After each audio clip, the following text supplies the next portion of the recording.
radio qui grandit avec vous. CFDM.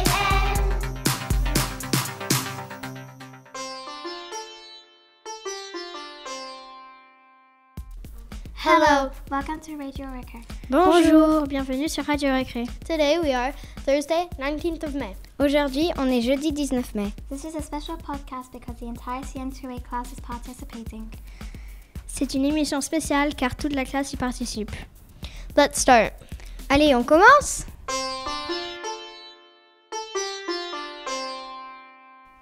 Maintenant, nous allons vous faire écouter des devinettes des PSMS sur les animaux de la ferme.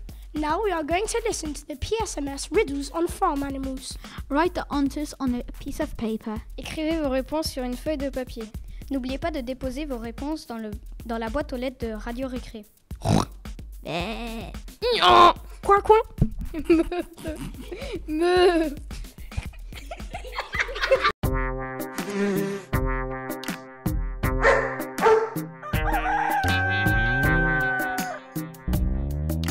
mysterious animal.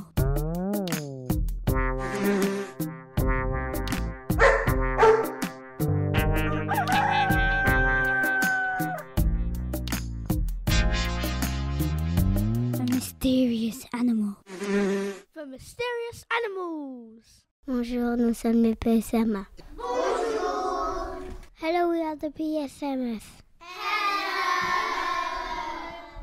Nous allons vous proposer des devinettes. Des devinettes en français et en anglais sur les animaux de la ferme. Guess the farm animals. That is a game in Indian and in French. Notez bien les réponses sur un papier. Write the answers on a piece of paper. Première devinette. J'ai une queue en crin. Mon petit s'appelle le poulain. J'ai 4 sabots. Je saute par-dessus les barrières. Qui suis-je?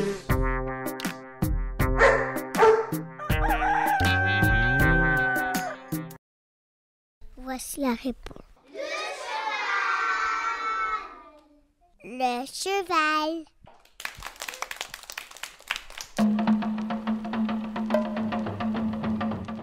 Number 2, who am I? I'm a baby and I roll in the mud. I'm bright as pink and my tail is curly.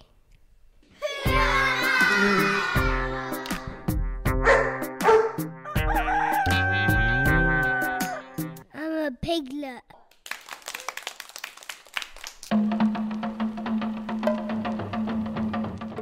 Devinette numéro 3. Mon bébé s'appelle le veau. J'ai 4 pattes. Je donne mon lait et le steak. Je fais. Qui suis-je?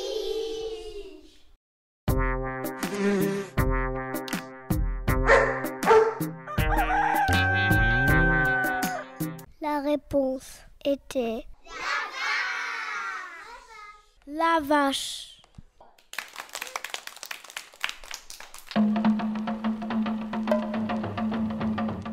Number 4, who am I? I am a baby. I'm white as snow. I have a fluffy face. I followed Mary to school one day.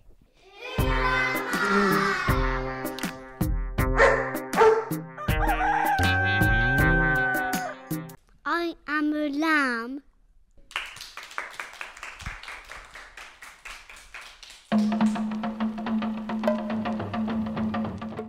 Voici la 5e devinette. Mon bébé s'appelle Laporo.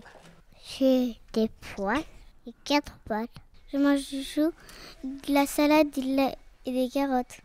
Ma maman s'appelle la lapine.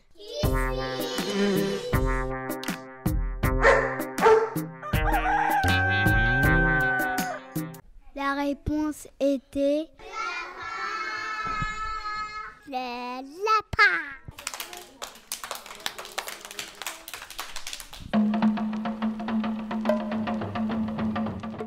Number 6, who am I? I am a baby. I have 2 horns. I could be brown, white, black, grey. My name is another word for a child.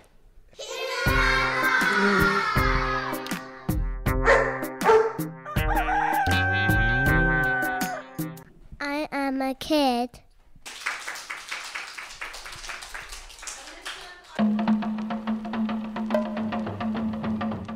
Septième devinette. J'ai 4 pattes et des poils. Mon papa s'appelle le bouc. Je peux avoir des cornes. Avec mon lait, on fait du fromage.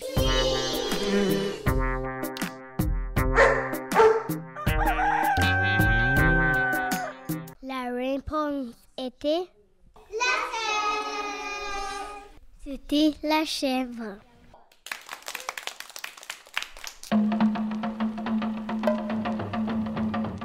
Number 8, who am I? I am a baby. Yellow. I have a beak. I have wings. I hatched from an egg. I can fit in your hand.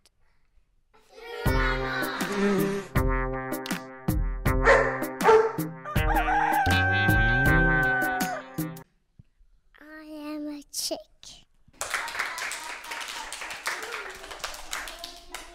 Envoyez vos réponses dans l'ordre à Radio Récré.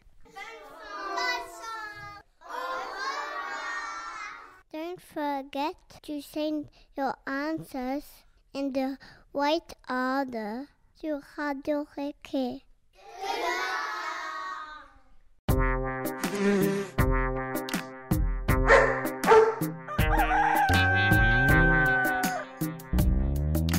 A mysterious animal.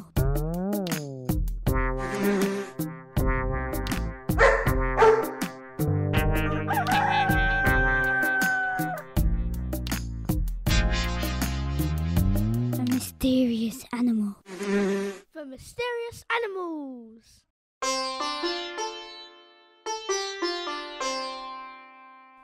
Guys, let's go to outer space. Through GSM's imaginary planets. Yes! In 5, 4, 3, 2, 1, blast off!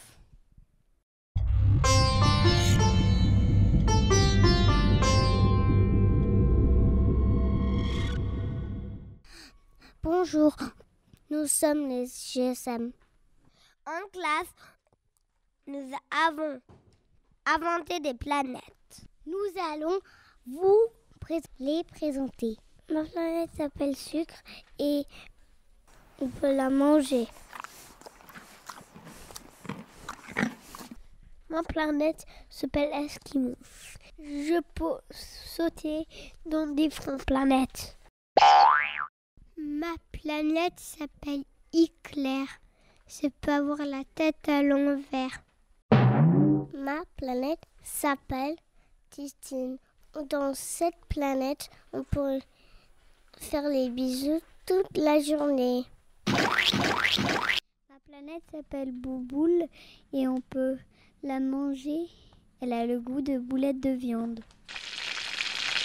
Ma planète, elle s'appelle Maïna et elle peut se exploser sans que les maisons elles se cassent.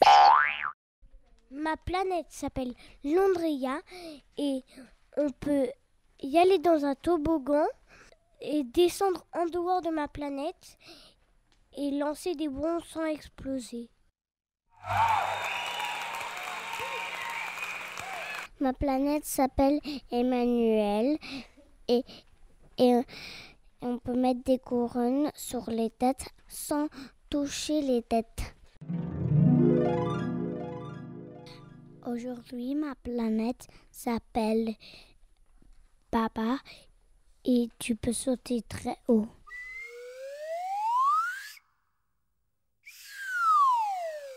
Ma planète s'appelle Popo et on peut voler. Ma Ma planète s'appelle Luca. Sur ma planète, on peut voler à d'autres planètes. Ma planète s'appelle Glaçon. On peut manger des glaçons dessus. Ma planète s'appelle Zèbre. Sur ma planète, on peut être invisible. Ma planète s'appelle AZ. On peut marcher vers différentes planètes parce que les planètes sont très proches. Ma planète s'appelle Octave et on peut dessiner sur l'eau.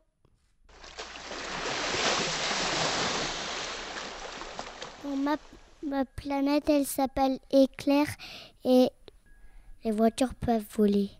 Ma planète s'appelle Biberon et on peut flotter.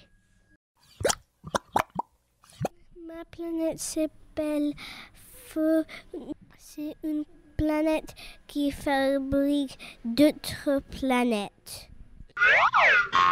Ma planète s'appelle Couronne. On peut voir les alphas sur ma planète. Ma planète s'appelle Emma. C'est une planète sans pollution.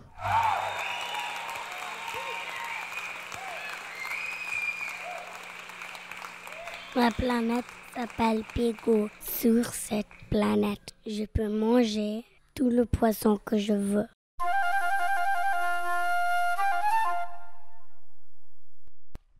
Ma planète s'appelle Octave. On peut faire du skateboard sur la lave sans se brûler. Ma planète s'appelle Route. On peut aller en voiture partout dans les maisons. Sur la route, il y a même des ponts qui peuvent traverser la ville.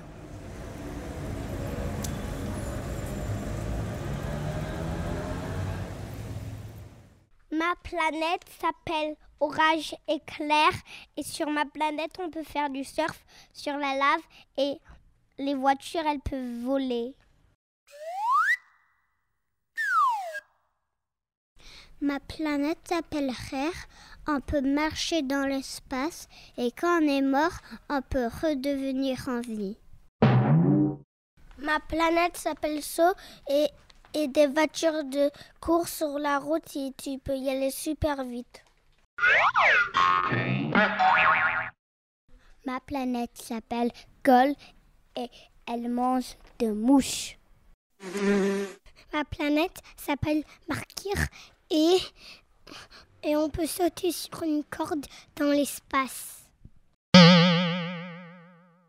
Ma planète s'appelle Lyre, Clair et on peut aller dans le ciel et on peut aller à l'école. On peut manger la maîtresse au chocolat.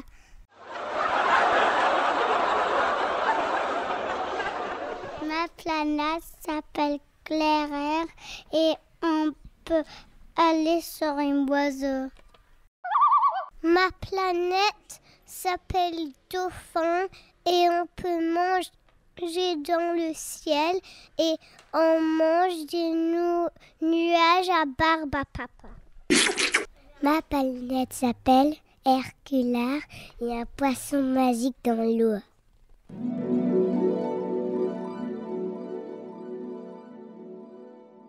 Ma planète, il s'appelle Daniel et on peut marcher sur les tourbillons. Ma planète s'appelle Terre Éclair.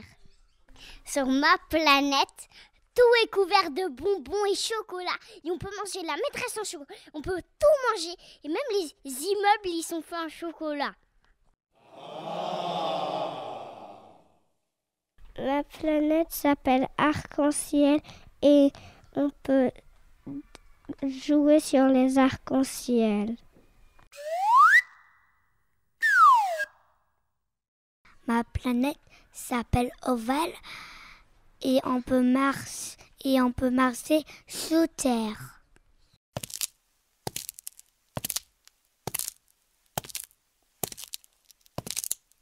Ma planète s'appelle Henrik. On peut voler dans le ciel et on peut dormir sur les bananes.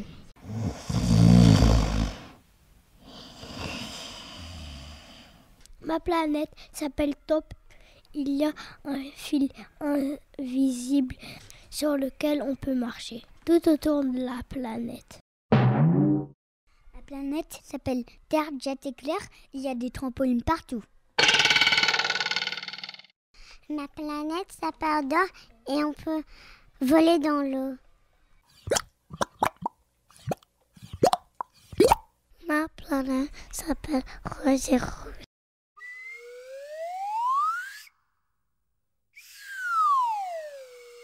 Ma planète s'appelle Arc-en-Ciel. On peut marcher sur les arcs-en-ciel.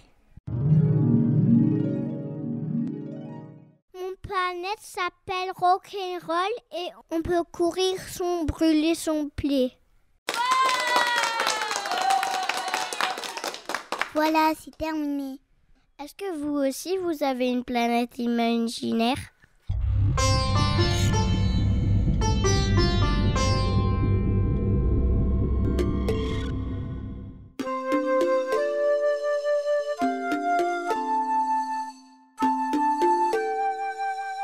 Mais la princesse voulait être une sorcière.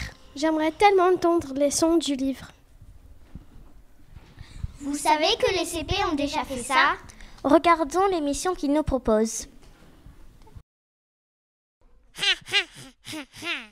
Bonjour, nous sommes les CPA. Nous allons vous présenter une histoire.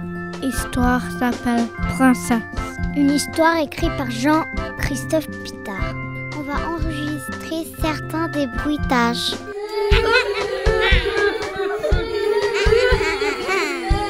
Épisode 1.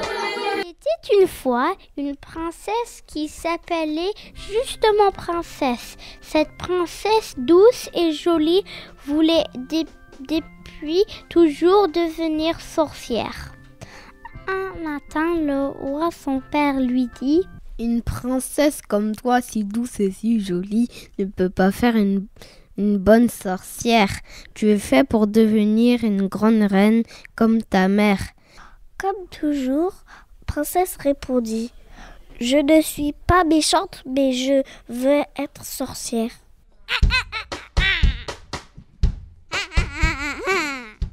Épisode 2.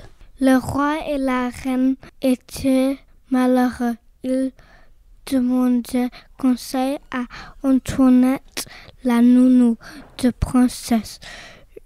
J'ai une idée.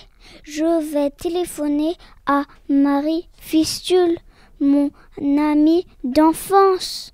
Elle est sorcière, diplômée.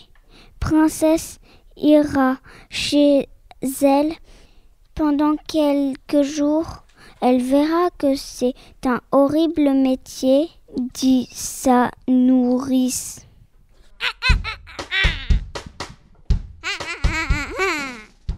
Épisode 3. Le lendemain, Princesse partit chez Marie Fistule. Elle traversa des marécages qui sentaient le fromage, des prairies qui sentaient le pourri et des vallées qui sentaient les pieds. Elle arriva enfin devant la maison de Marie Fistule. C'est à cette heure que tu arrives. Va t'habiller et mets-toi au travail, dit la petite femme. Princesse enfila son tablier et éplucha des grenouilles.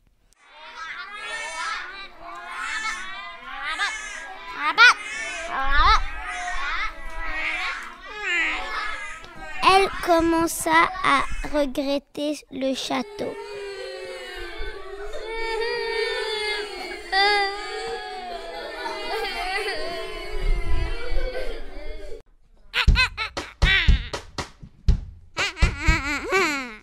Épisode 4. Le jour suivant, Marie Fistule lui donna sa première leçon de pilotage. Mais le balai était trop vieux et perdait ses poils. Chaque fois que Princesse enfourchait le balai, il tremblait et la pauvre apprentie se retrouvait par terre. Marie-Fistule se mit alors en colère. Tu es trop maladroite. Va plutôt me chercher des champignons. Je dois jeter des sorts. Mais il fait presque nuit, protesta Princesse. Justement, la meilleure potion se prépare avec des champignons de nuit. Dépêche-toi.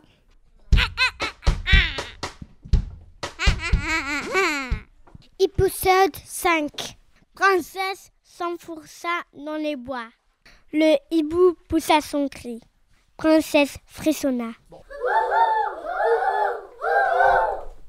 Elle continua à s'avancer dans la nuit. Elle ne pensait plus aux champignons. Son château lui manquait. Elle inventa quelques formules magiques pour te donner du courage. Enfin, elle aperçut les champignons qui brillaient dans le noir comme des étoiles dans le ciel. Elle rentra éclairée par le panier. Épisode 6.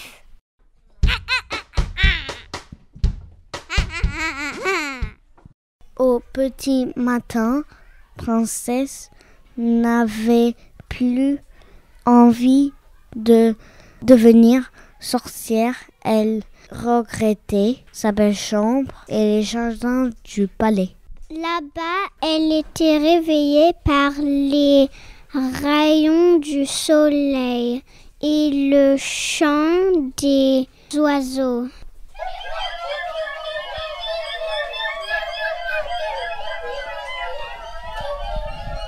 L'odeur de potion me donne mal au ventre. Gémit Princesse en se levant. Monte plutôt au grenier et apporte-moi le livre de recettes à faire tomber les chevaux. Il est dans la malle noire, lui répondit la vieille femme. Épisode 7. Princesse grimpa dans le grenier et écarta les toiles d'araignée. Elle ouvrit la malle et commença à fouiller. En le prenant, une photo tomba. C'était le portrait d'une très jolie princesse, entourée de sa famille. Tous étaient habillés comme des princes. Au dos de la photo, elle put lire « 8e anniversaire de Marie Tulipe ». Princesse se dit alors que si Marie-Fistule avait réussi, elle pouvait aussi réussir. À partir de ce jour, elle écouta tous les conseils de la vieille sorcière. Les années passèrent et elle devint une sorcière très célèbre.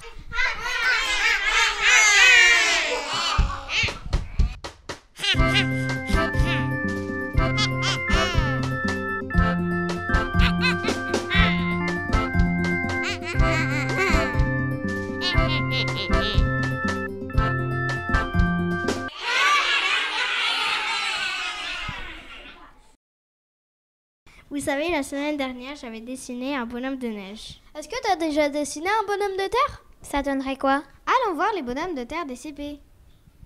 C'est les poésies du CRBL.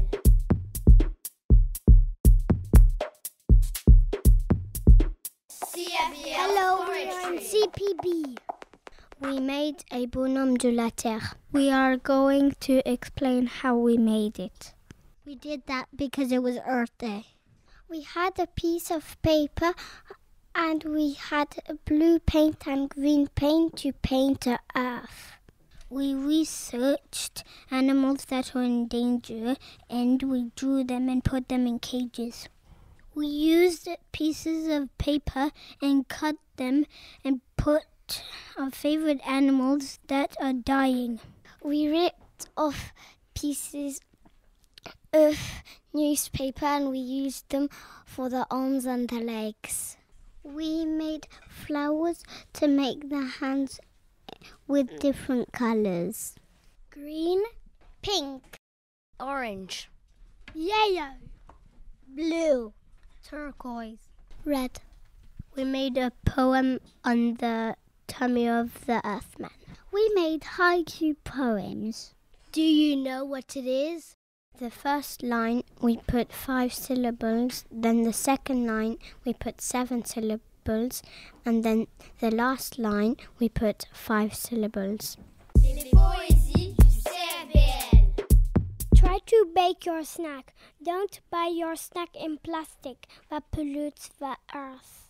Let's protect the earth by electric vehicles. Electric is good. Let's reuse plastic because it helps the planet to stay nice and clean. Our earth needs our help. We need to stop polluting.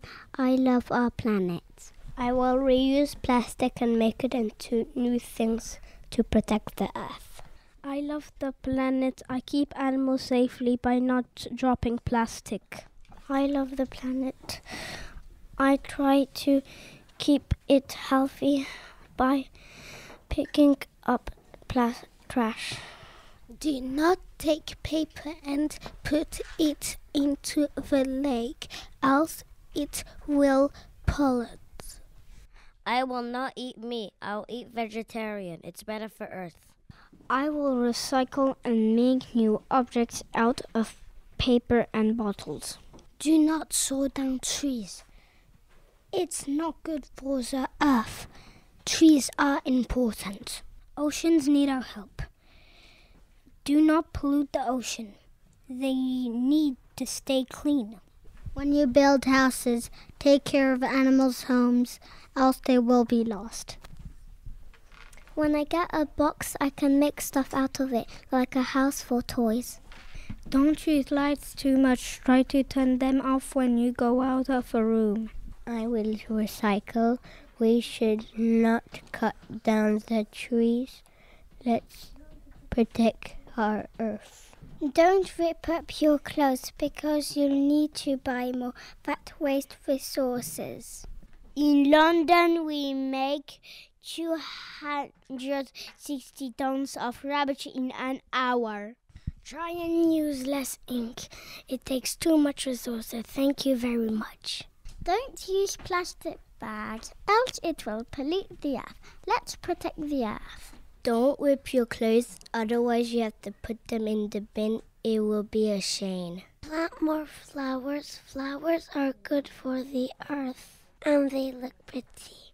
Buying electric cars can help the planet stay cleaner for us all. Thank you for listening. Goodbye. Les poésies du CRBL. Oh, il fait froid ici. Si seulement on était dans un pays chaud, très chaud. Où sommes-nous? Je reconnais cette place. Nous sommes au Maroc. Mais comment on dit bonjour en arabe? En arabe, on dit salam alaikum. En parlant de langue étrangère, vous savez que une maman est venue chez les CE1 pour leur parler du Maroc.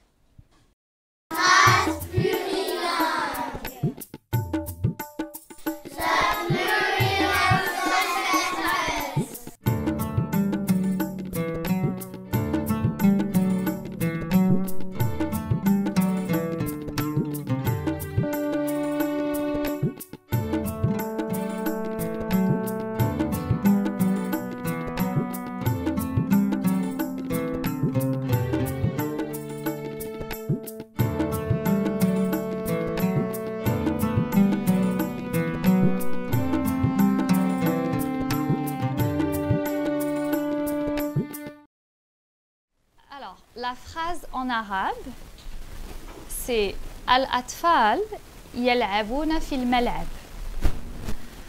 Alors évidemment, ce sont des lettres différentes.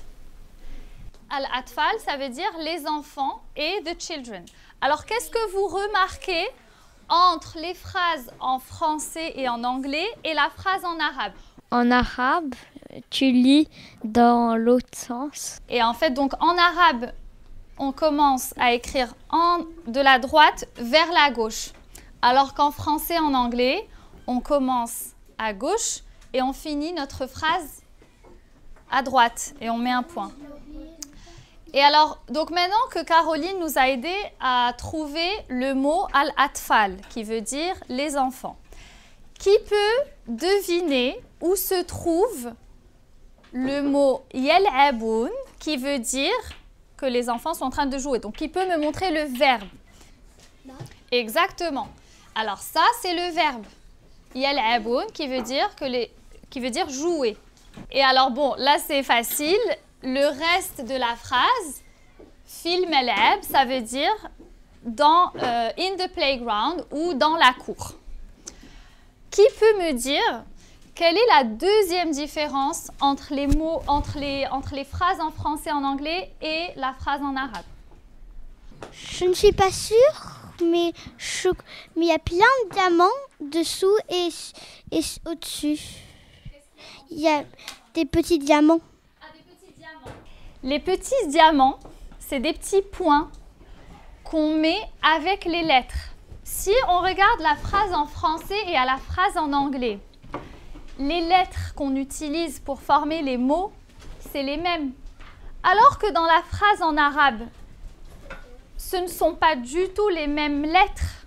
C'est un autre alphabet. Très bien, parfait. C'est exactement ça. C'est un autre alphabet qui n'a rien à voir en fait avec l'alphabet que vous avez appris en français et en anglais. En fait, les petits diamants là, ça fait partie de la lettre. Donc tu vois par exemple, si tu mets pas le diamant, ça n'a pas de sens. La lettre n'existe pas. Donc les petits diamants, ils font partie de la lettre. Et la deuxième différence qu'on a vue, c'est qu'en écrivant une phrase en arabe, on commence dans l'autre sens et donc on lit l'arabe de droite à gauche. Mais il y a des lettres. Il y a des lettres où quand tu enlèves le diamant, le petit diamant, ça devient une autre lettre. Tout à fait. Quand le petit diamant, il change la lettre et on le prononce différemment, avec ou sans le petit diamant. Est-ce qu'il y a une langue qui ressemble à l'arabe? L'arabe qu'on a vu là, la phrase qu'on a étudiée ensemble et celle-là, c'est de l'arabe qu'on apprend à l'école. C'est de l'arabe classique, de l'arabe littéraire, que tous les enfants qui parlent en arabe apprennent à l'école. Après, on peut prononcer effectivement différemment et ça dépend du pays d'où on vient. Et nous, on vient du Maroc. Alors, entre le Maroc, la Tunisie et l'Algérie, l'arabe peut être un peu différent. On peut se comprendre, mais on parle un arabe qui est légèrement différent. Et ça s'appelle un dialecte. C'est la même langue, mais qui est prononcée différemment. Aussi, quand on ouvre le livre, les pages sont aussi de l'autre sens. Qu'en anglais et en français, ils sont de gauche à droite, mais en arabe, c'est de droite à gauche. Très bien, super. Allez, on continue. La tour Hassan à Rabat, c'est le symbole de la ville. C'est un peu comme quand vous allez à Paris et qu'on a la tour Eiffel. On sait qu'on est à Paris parce qu'il y a la tour Eiffel. Et bien avec cette tour, on sait qu'on est à Rabat, c'est le symbole de la ville et c'est la capitale du Maroc. Le tagine, les enfants, c'est le plat principal qu'on mange au Maroc. Et en fait, on prend soit de la viande, soit du poulet et on met le légume qu'on veut. Voilà, ça marche avec tous les légumes. Et il y a de la sauce. Il y a beaucoup de sauce et ça, je mange avec du pain. Beaucoup de pain. Voilà. Ça s'appelle comment la monnaie marocaine? Ça s'appelle le dirham. ça s'appelle le dirham marocain parce que dans d'autres pays, ils utilisent aussi la monnaie qu'ils appellent le dirham et tu peux avoir dans d'autres pays le dirham aussi. Alors, au revoir, on dit ma'a salama. Ma'a salama. Très bien. اثنان ثلاثة أربعة خمسة ستة سبعة ثمانية تسعة عشرة. Bravo.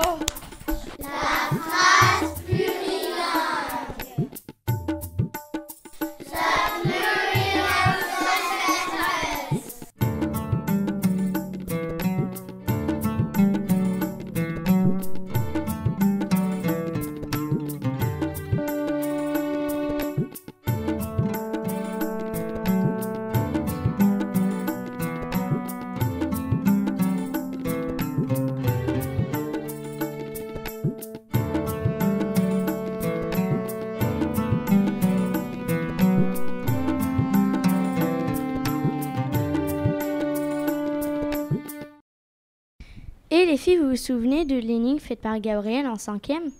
Oui, je m'en souviens. Attendez, faudrait qu'on fasse le tirage au sort. Amy, tu veux bien le faire? Oui, bien sûr.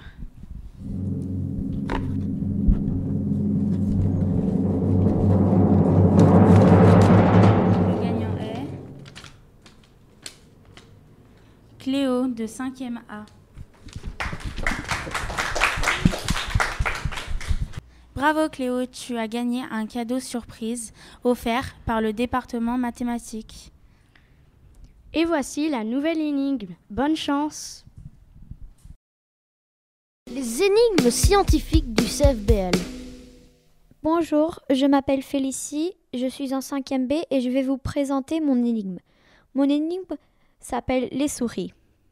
Il y a un trou plein de souris. Juste en dehors de ce trou, il y a un chat.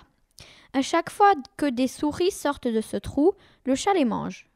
Une petite souris vaut la moitié d'une souris normale. Toutes les 3 heures, une petite souris et une souris normale sortent du trou et se font manger par le chat.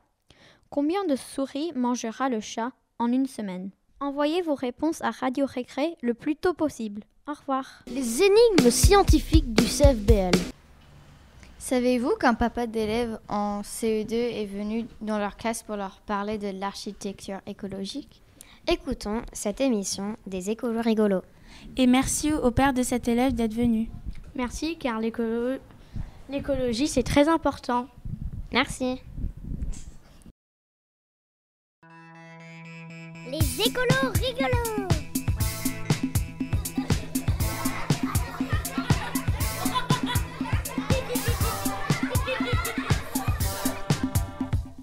Les écolos rigolos.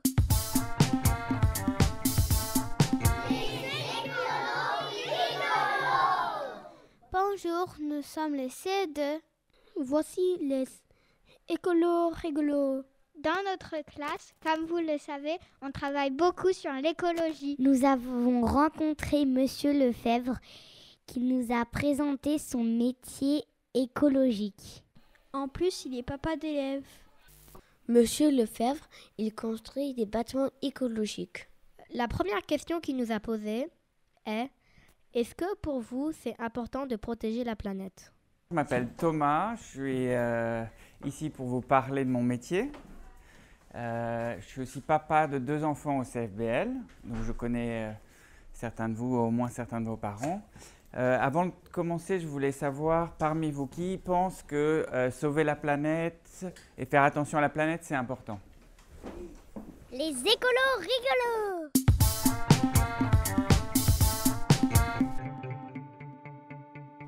Et tout le monde a répondu que c'était important. Et moi, je pense aussi que c'est important et j'ai décidé d'en faire mon métier.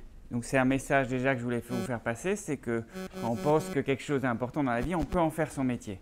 Au début, Monsieur Lefebvre a présenté ses collègues. Monsieur Lefebvre nous a montré des photos d'un bâtiment qu'ils voulaient refaire, mais à la place de le détruire, ils ont changé l'intérieur. La raison est pour que ça soit plus écologique au lieu de détruire un bâtiment. Le premier thème dont il nous a parlé, c'est l'isolation. L'isolation est comme le chauffage reste dans la maison et le froid sort de la maison. Alors, on va parler de 3 thèmes aujourd'hui. On va parler d'abord de l'isolation. Ok ? Alors, l'isolation, c'est pour un bâtiment comme un pullover pour vous. À votre avis, quand il fait froid dehors, est-ce que vous avez plus chaud avec ça ou avec le bon petit pull irlandais là ? Ouais ? Pour nous expliquer l'isolation, il nous a montré 2 pulls différents. Un en nylon et un autre en laine. Il nous a demandé lequel te garde plus chaud. La réponse était celui en laine parce que si c'est en laine, ça peut garder la chaleur à l'intérieur de toi. Et s'il est en nylon, elle peut s'échapper plus facilement. Et il nous a expliqué que c'était comme la maison. C'est comme si il fallait lui mettre un manteau. Et du coup, si on l'isolait mal, on mettait le pull en nylon. Et si on l'isolait bien, on mettait le pull en laine. Eh ben, c'est pareil, les bâtiments d'aujourd'hui, on veut qu'ils aient un gros pull autour d'eux. Il nous a ensuite montré des matériaux isolants pour construire des maisons. Il nous a montré 3 types d'isolation. La laine de mouton, le plastique et la laine minérale. Il nous a dit que celui qui marchait le mieux, c'était le plastique, mais c'est le moins écologique, car quand tu as fini avec, tu ne peux pas le recycler, du coup, on le met dans la terre, ce qui n'est pas bien pour la planète. Les écolos rigolos! La deuxième partie de la présentation de Monsieur Lefebvre, c'était comment réchauffer sa maison d'une façon écologique. Le message qu'il a voulu faire passer, c'est de réduire l'utilisation de l'énergie fossile. Peux-tu expliquer c'est quoi des énergies fossiles? De l'énergie fossile, c'est de l'énergie qu'on trouve dans la terre et ça fait des trous dans la terre. Il y a le charbon, et il y a le gaz et le pétrole. Il nous a montré un schéma. À gauche, il y a l'énergie fossile. C'est envoyé dans une usine qui crée de l'électricité. Cette électricité est envoyée dans les maisons. Ou alors, le gaz est envoyé directement vers les maisons pour chauffer la maison ou faire des choses à manger. Les écolos rigolos!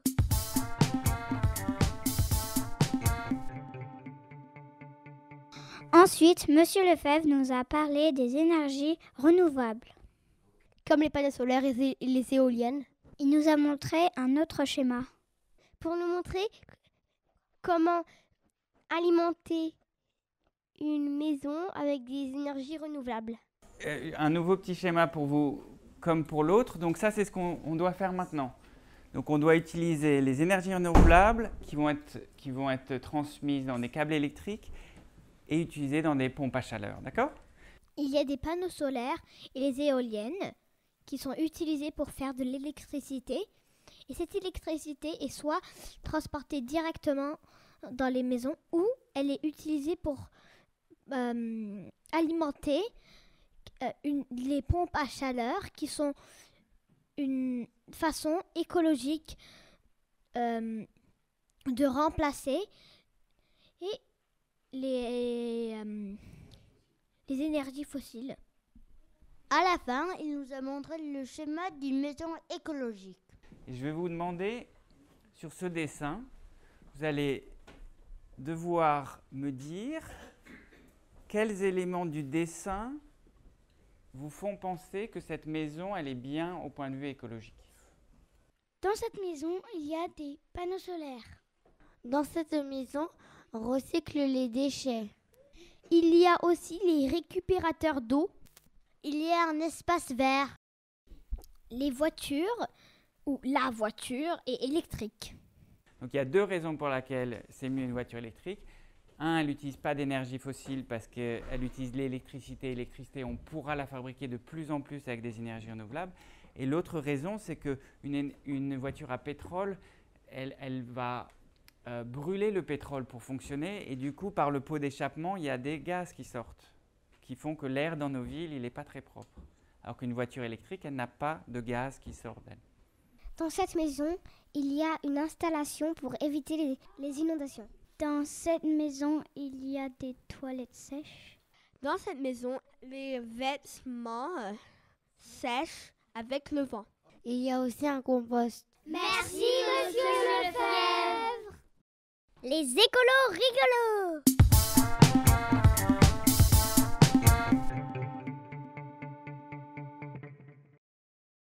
Sais-tu comment faire une courbe avec des lignes droites? Mais c'est pas possible. Oui, c'est possible. Tu veux voir?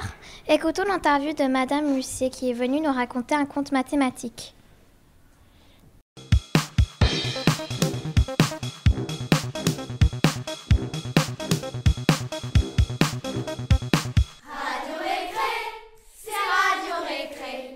Nous sommes en CM2 et nous avons une invitée aujourd'hui pour Radio Récré. Une dame est venue spécialement de Lyon pour nous raconter une histoire. En fait, elle nous a raconté un conte. Un conte mathématique. Naël, peux-tu nous raconter de quoi parle ce conte? Ça parle d'un royaume de géométrie où il y a une fille appelée Xenia qui ne respecte pas les lignes droites. Elle dessine une rosace et elle va en prison, puis elle dessine une courbe avec des lignes droites. Posons maintenant des questions à notre invité. Bonjour, pouvez-vous vous présenter? Bonjour, je m'appelle Marie l'huissier et je suis conteuse mathématicienne. Vous êtes mathématicienne. Comment avez-vous eu l'idée d'inventer des contes mathématiques et pourquoi? Eh ben, pendant mes études de maths, pendant ma thèse exactement, j'ai commencé à m'intéresser beaucoup à la diffusion, la médiation, c'est-à-dire comment partager une discipline, en l'occurrence les mathématiques, avec un peu tout le monde, avec d'autres personnes, et en dehors de l'enseignement, de l'école, voilà. Et du coup, pendant ma thèse, j'ai commencé à essayer de me demander qu'est-ce qu'on pouvait raconter de mathématiques et comment et à qui. Et j'ai fait plusieurs projets dont je voulais faire quelque chose pour les enfants et j'ai eu envie d'écrire une histoire. Et donc j'ai commencé à écrire comme ça mon premier conte mathématique, à le raconter sans que ça soit sous forme de spectacle, mais à le raconter dans des classes. Et puis je me suis rendu compte que ça me plaisait beaucoup, d'une part, et puis que ça avait l'air d'intéresser les enfants, les enseignants, et que voilà. Et donc du coup j'ai eu envie de continuer. Et à la fin de ma thèse, j'ai choisi de ne pas continuer, justement pas devenir mathématicienne, c'est-à-dire de ne pas faire de la recherche en maths, mais de continuer à inventer et raconter des histoires mathématiques. Marie, allez-vous souvent dans les écoles primaires pour raconter des histoires? Oui, c'est mon métier de raconter des histoires, et c'est vrai que c'est souvent dans les écoles que je vais, soit en début de collège, en 6e, 5e, mais aussi beaucoup en primaire. Donc oui. Mais c'est la première fois que je viens à Londres pour raconter des contes. Quelle étude avez-vous faite pour devenir mathématicienne? Eh bien, j'ai fait des maths. J'ai fait une licence de maths à la fac, un master de maths. Et en fait, ensuite, après la fac, j'ai intégré l'ENS, l'École normale supérieure. C'est une école en France qui forme des chercheurs, des enseignants, mais surtout des chercheurs. Et donc, moi, j'ai intégré l'ENS en maths. Et donc, après, j'ai fait un master de maths et ensuite un doctorat de mathématiques. D'accord. Aujourd'hui, vous nous avez appris à faire des courbes en traçant des lignes droites. Qu'est-ce qu'on peut apprendre d'autre dans vos contes? En fait, dans les contes, on n'apprend pas vraiment des choses, on découvre des objets. Et ensuite, pendant l'atelier qui suit, on peut apprendre plus à les fabriquer, etc. Mais l'idée du conte, c'est vraiment de faire découvrir un objet, souvent une forme géométrique. Donc là, c'est effectivement ce qu'on appelle des enveloppes de droite, c'est-à-dire des courbes qu'on voit alors qu'il n'y a que des droites qui sont dessinées. Il y a d'autres contes sur des fractales, le conte de la faiseuse de neige, qui est un conte que j'avais raconté l'année dernière en visio à des élèves du CFBL. Et donc là, c'était un flocon de neige qui avait une forme qu'on appelle fractale en mathématiques, c'est-à-dire infiniment détaillée, infiniment dentelée. Voilà, il y a un conte sur la Lune, les phases de la Lune et la forme de la Lune et les ombres et pourquoi on voit la Lune à cette forme-là. Un conte où on peut découvrir et fabriquer ce qu'on appelle des polyèdres réguliers. Donc, c'est des formes, des solides très particuliers en mathématiques. Voilà, chaque conte est organisé autour d'un objet, souvent géométriques, qu'on peut découvrir, fabriquer, essayer de comprendre, etc. Est-ce qu'on peut trouver vos contes dans des livres ou sur Internet ? Oui, 2 d'entre eux, ils ont été illustrés, ils existent sous forme de livres. Pour l'instant, ils ont été auto-édités. Et donc, on peut les trouver sur Internet. J'ai mis le texte en ligne, donc on peut le consulter sur depuis ma page Internet. Et puis, on peut les acheter sur Amazon. Mais en fait, ça ne va plus durer très longtemps parce qu'ils vont être réédités par une petite maison d'édition en France. Donc, d'ici quelques mois, ils seront réédités. Donc, ça, c'est La Faiseuse de neige et Lune. Et puis, Le Conte tout droit, j'aimerais bien, ça sera le prochain à être sous forme de livre. Quels conseils pourrez-vous nous donner pour devenir mieux en mathématiques ? Eh ben, il faut essayer de trouver les mathématiques un peu partout en dehors de la classe. C'est-à-dire qu'en classe, on apprend des techniques mathématiques, des notions précises. Et en fait, les mathématiques, elles sont partout. Et si on s'entraîne à essayer de réfléchir mathématiquement, de retrouver les notions qu'on a apprises, les nombres, les formes, les symétries, les opérations, etc., dans la vie de tous les jours, eh ben on peut, sans vraiment que ça soit très scolaire, faire un peu des maths un peu tout le temps. Des maths, il y en a beaucoup quand on dessine, par exemple. Il y en a aussi beaucoup quand on joue. Il y a beaucoup de jeux qui sont des jeux de logique, des jeux de stratégie, où il n'y a pas forcément besoin de calculer, mais il y a besoin de raisonner logiquement. Et quand on raisonne logiquement, on fait des maths. Et bref, en tout cas, si on essaye d'arriver à trouver, repérer et raisonner sous forme mathématique un peu tout le temps dans la vie, je pense que c'est le meilleur moyen de progresser en maths. Moi, j'aime bien faire la comparaison suivante. C'est que les maths, c'est un peu comme le sport. C'est-à-dire que si vous voulez être bon au foot, d'accord, il faut aller aux entraînements de foot, mais en fait, il vaut mieux aussi être en bonne forme physique et donc courir régulièrement, marcher, se bouger. Et pas... Si vous allez aux entraînements de foot une fois par semaine et puis le reste du temps, vous restez devant la télé assis sur votre canapé, vous risquez d'avoir du mal à courir, même si vous avez une bonne technique. Enfin, bref. Et voilà, et les maths, c'est pareil, en fait. C'est une manière de raisonner qui demande de l'entraînement. Et la meilleure manière, c'est de le faire un petit peu tout le temps. Pas forcément de manière scolaire, pas en faisant des exercices tout le temps, mais juste en repérant partout les mathématiques dans la vie quotidienne. Merci beaucoup. Quand vous parlez de maths, vous utilisez plus la géométrie ou la mathématique comme les multiplications, la division, ou c'est plus la géométrie que tu utilises ? Quand je parle de maths, je parle de tout. Moi, ce que je connais le mieux, parce que les mathématiques que j'ai le plus étudiées, c'est effectivement la géométrie. Mais ensuite, les mathématiques, c'est beaucoup plus large. Même, c'est encore plus large que la géométrie et le calcul. Ça comprend toute la logique, toute la structure du raisonnement et plein de choses qui ne sont pas vraiment ni du calcul ni de la géométrie, qui sont vraiment comprendre la structure interne des choses.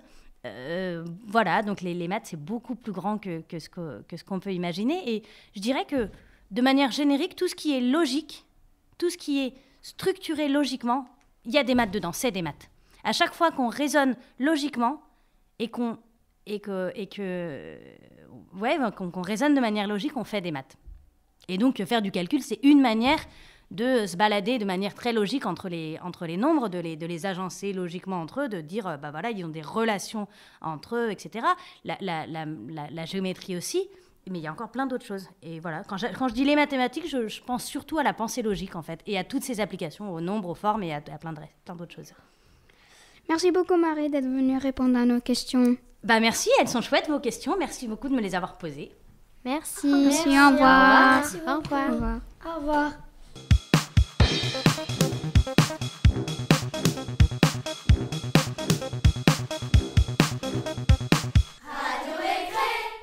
Nous sommes de retour. We're back!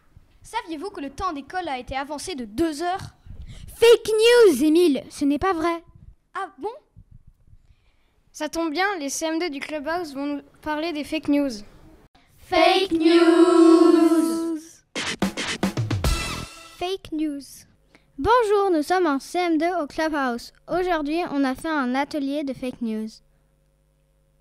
Clara va nous l'expliquer. En fait, il y a 2 ans, M. Froment et les autres CM2, ils avaient interviewé Julien de la cantine, le surveillant, et Anne Boissy, la réceptionniste. Ce matin, M. Froment nous a fait écouter les enregistrements et voici les exemples des questions. Est-ce que vous êtes déjà passé à la radio? Oui, ça m'est arrivé quand j'étais en CE1. Quel est votre plat préféré à la cantine? Les frites. Quelle est la nourriture la plus étrange que vous avez déjà mangée? Du serpent? D'après vous, combien de fois par jour un enfant doit-il se brosser les dents? 2 fois au moins, 3 fois c'est mieux. Que pensez-vous des tests pour le coronavirus qu'il faut passer dans les écoles? Ça c'est génial, comme ça au moins on est rassuré. Combien de fois par mois faites-vous du sport? Tous les jours. Que pensez-vous des vaccins contre le coronavirus? C'est très important, il faut tous le faire. Que pensez-vous des tests pour le coronavirus qu'il faut passer dans les écoles? Comme le vaccin, c'est très important, il faut que tout le monde s'y prête et le fasse. Combien de fois par mois faites-vous du sport? 1 à 2 fois par semaine, je devrais faire plus. Nous avons changé les réponses des questions que nous avons posées à Julien et Anne. Monsieur Froment a fait le montage en direct devant nous. Il a utilisé un logiciel qui s'appelle Cubase. Par exemple, il y avait une question: combien de fois par mois faites-vous du sport? Et on a échangé une réponse par 2 fois par mois. Fake news! Fake news. Combien de fois par mois faites-vous du sport? 2 fois. À quoi ça sert d'aller à l'école? Il faut faire attention à ça parce qu'il n'y a pas forcément que des bonnes choses et que la vérité qui circule là-dessus. Quelle est la nourriture la plus étrange que vous avez déjà mangée? Les frites. Que pensez-vous des réseaux sociaux? Ça sert à beaucoup plus de choses que les maths, le français et l'anglais. Ça sert aussi à être une bonne personne, à apprendre à être une bonne personne. À quoi ça sert d'aller à l'école? Il faut faire attention.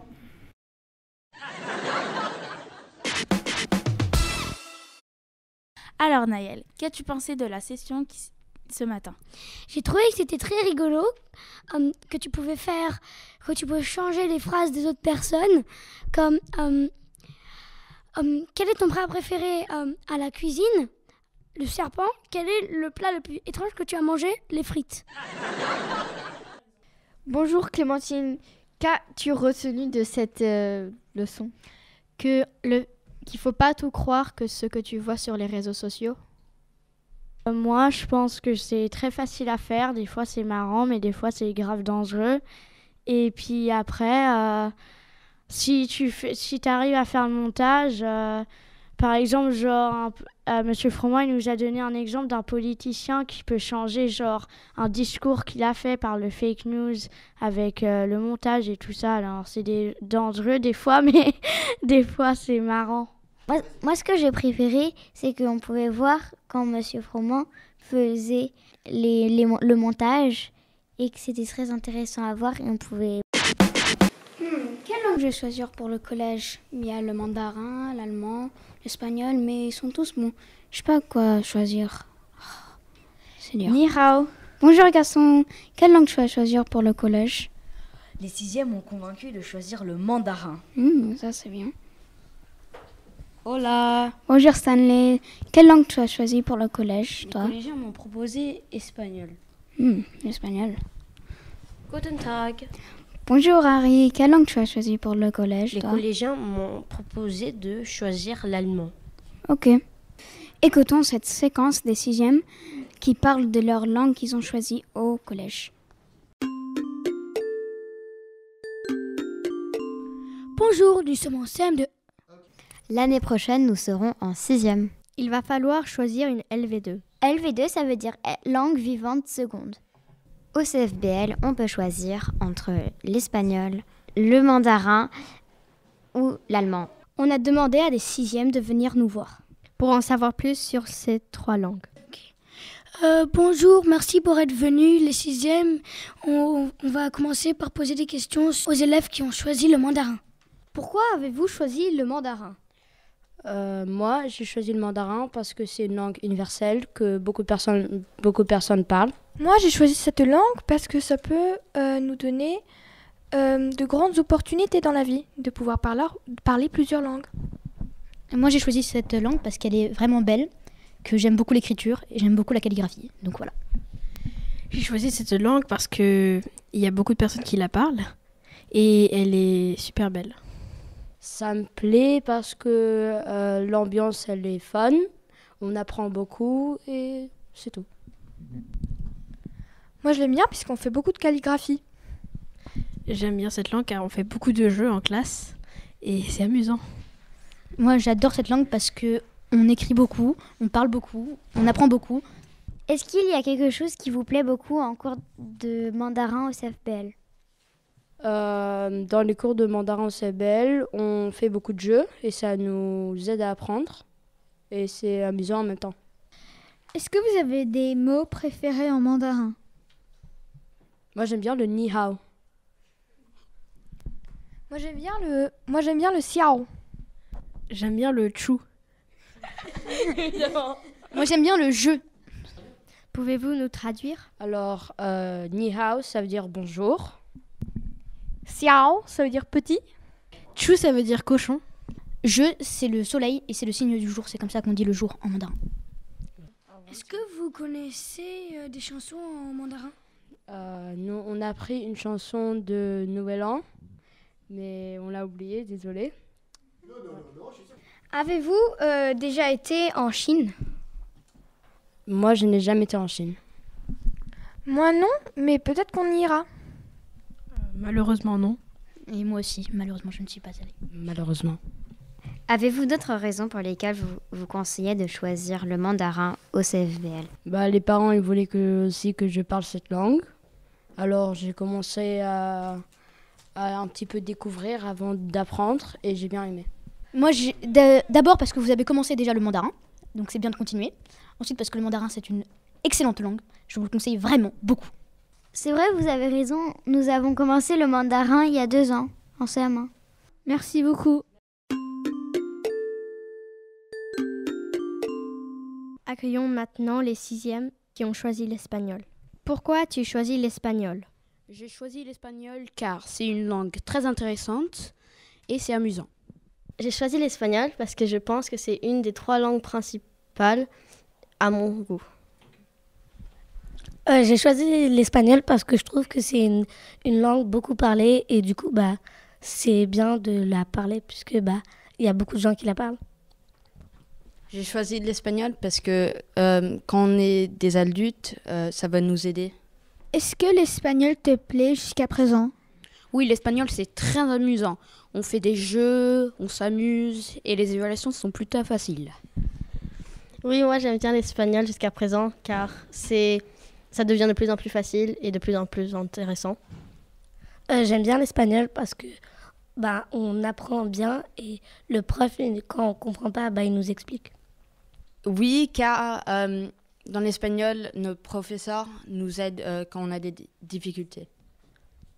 Est-ce que vous avez des mots préférés en espagnol ? Moi, mon mot préféré, c'est hola. Moi, mon mot préféré, c'est estuche. Moi, mon mot préféré, c'est alta. Moi, mon mot préféré, c'est adios. Pouvez-vous traduire ? Hola, ça veut dire bonjour. Estuche, ça veut dire trousse. Et alta, ça veut dire grande. Adios, ça veut dire au revoir. Est-ce que vous connaissez une chanson en espagnol ? On a appris une chanson en espagnol cet hiver.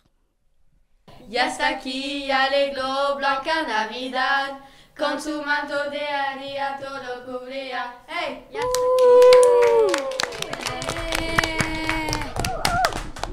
Merci beaucoup. De rien. Adios. Adios, amigos.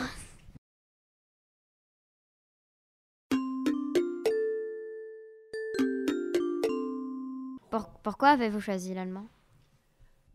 J'ai choisi l'allemand car l'Allemagne, c'est le 3e plus grand pays européen, la plus grande population en Europe et la plus grande économie européenne. c'est le pays le plus industriel d'Europe. Plus tard, si je sais parler l'anglais, le français et l'allemand, ça va incroyablement m'aider de ma vie du futur. Contrairement à d'autres langues. J'ai choisi l'allemand car c'est une très bonne langue avec une culture très intéressante à apprendre. J'ai choisi l'allemand car mes grands-parents ils habitent à Strasbourg, très près de l'Allemagne. Et aussi parce que quand vous serez grand, si vous parlez l'allemand, ça va être plus facile de trouver un métier économique. J'ai choisi l'allemand parce que car je connaissais la prof qui est très gentille. Est-ce que l'allemand vous plaît jusqu'à présent? Pourquoi? L'allemand me plaît jusqu'à présent. Car la prof est super, elle rend l'apprentissage de l'allemand plus facile et amusant. Et aussi, ça devient de plus en plus facile. J'adore l'allemand car la similarité entre l'allemand et l'anglais est grande. Donc ça le rend beaucoup plus facile à apprendre, comme Hand, c'est Hand, He, c'est Hier. Moi, l'allemand me plaît énormément puisque nous sommes une petite classe encadrée par une prof géniale appelée Frau Birch que j'espère que vous allez rencontrer l'année prochaine. L'allemand me plaît jusqu'à présent car nous utilisons beaucoup les ordinateurs, ce qui rend l'apprentissage beaucoup plus facile et bien plus amusant. Merci beaucoup. Est-ce que vous avez des mots préférés en allemand? Moi, mon mot préféré, c'est zusammen. Tu peux dire tout de suite la traduction? Ça veut dire ensemble. Mon mot préféré est les sciences de la nature car il est très long. Voici ce mot. Naturwissenschaften. Moi, mon nom préféré, c'est Gelb. Ça veut dire argent. Ça ressemble à or. Moi, mon mot préféré, c'est möchten parce que c'est faire. Donc, on l'utilise beaucoup. Est-ce que tu connais une chanson en allemand? Oui, on a chanté une chanson. On en connaît deux. Une qu'on a fait à la Unterschau, Hansel et Gretel, et l'autre, c'est J'ai faim. Vous voulez la chanter? Ich habe Hunger, Hunger, Hunger, Hunger, Hunger, Hunger, Hunger, habe Hunger, Hunger, Hunger, habe Durst.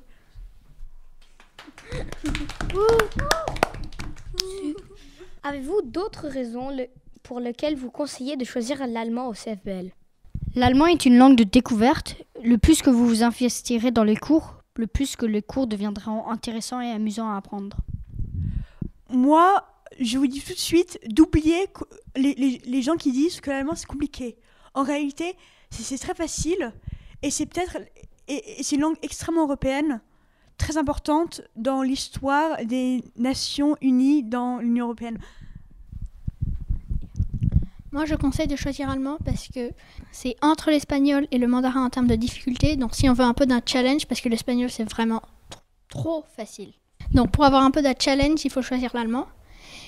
Et les cours, il y a très peu de gens, donc on apprend encore mieux. Aussi, l'allemand est un peu comme des Lego. Chaque mot peut être mis ensemble avec d'autres mots pour créer d'autres mots. Par exemple, Naturwissenschaften est composé de Natur, qui est la nature, et Wissenschaften, qui est les sciences. Moi, je crois qu'il faut choisir l'allemand.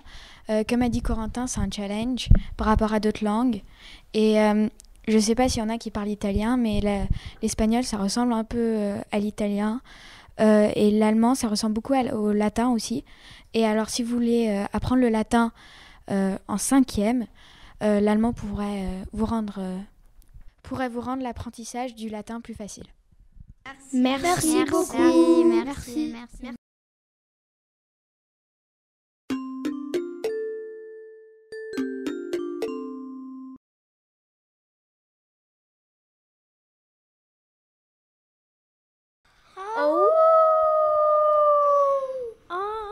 so cute. Nazreen and Valentina, did you know that they're close to being extinct? Oh, really? The CZM are doing a presentation to try and stop that. Let's hear it!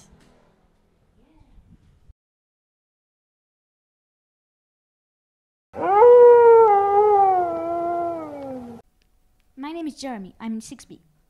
My name is Margot. My name is Ida. we are going to talk about wolves. You may have seen that wolves are not extinct at all, so should not be cared about, but you are wrong. Even though wolves are not extinct yet, it doesn't mean this action has to be ignored. If we don't act now, it may be too late. It is now or never. Reasons we should save wolves. Without healthy wolf population, ecosystem will be out of balance. Wolves act as a check on the population further down the food chain. Wolf kills are also important for the soil. Wolves feed partly on riparian vegetation, a food source near a river or other water source. With this agriculture balanced, the water source can expand. Why is it humans' fault for its extension? Wolves are on the path of extinction because of us. We destroy their habitat, we shoot them, poison them, and use up all of their resources. If we want to stop wolves' endangerment, we have to be the ones doing it. We are counting on you to put a stop to it. Are wolves dangerous towards humans? Wolves in the wild do not come near humans. Wolves do not take the risk of getting shot. The stories where wolves are shown as man-eating monsters are only myths. Fake. Grey wolves. Here are some pictures of grey wolves. As you see, they are innocent creatures. Grey wolves population. In 2021, only 90 grey wolves were found in the wild. Mexican grey wolves. Mexican grey wolf pictures. Maybe you can say something like, oh, they're so cute. Oh, as you see, they are really cute and should not be harmed. Mexican grey wolves population is increasing, so it does not mean the population will continue this way. Red wolves. Those are innocent and playful cubs. Should not be harmed. Wild red wolf population. 2007 was the highest rise in the wild red wolves population, but now in 2021, there are only 10 red wolves left in the wild. To help wolves survive, you could speak up for wolves, use less Earth's resources, help preserve wild lands, and click this link in the comment of the video. Donate to support wolves on this website. Thank you for listening. Goodbye. Moi, j'aimerais bien être un scientifique quand je suis plus âgée. Harry, tu savais que les troisièmes sont allés à la nuit des idées pour rencontrer des scientifiques, des spécialistes de l'environnement. Vraiment? J'aimerais bien écouter ça, moi. Stanley, si tu veux, je peux te montrer un extrait maintenant. Radio Récré. Interview. Les interviews du CMBL. Bonjour, nous sommes des élèves du Collège français bilingue de Londres et nous faisons aujourd'hui un reportage à la Nuit des idées 2022. Alors, je m'appelle Nourine. Milana, dis-moi, tu fais le reportage avec moi. Déjà, présente-toi, qui es-tu? Bonjour, je m'appelle Milana, je suis en 3e B et on est ici à l'Institut français pour écouter 2 conférences qui vont porter sur la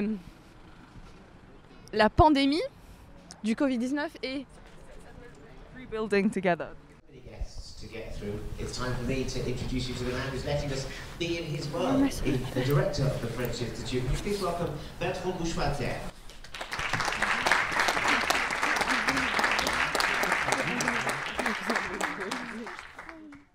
Interview. Les interviews du CMBL.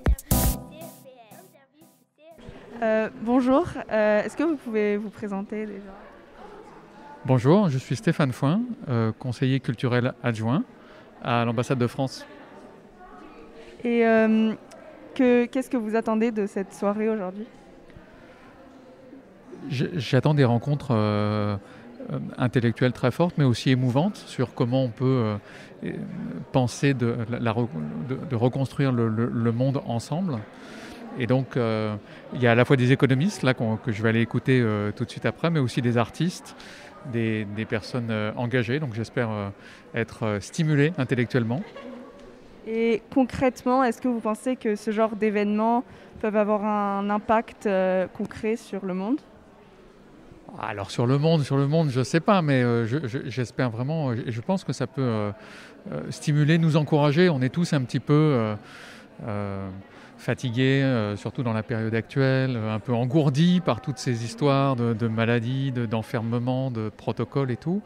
Donc là, c'est pour retrouver de l'énergie, de se rassembler, c'est très important, de réfléchir ensemble, de réapprendre des débats qui ne sont pas juste pour ou contre, mais où on écoute vraiment, où on construit les choses ensemble.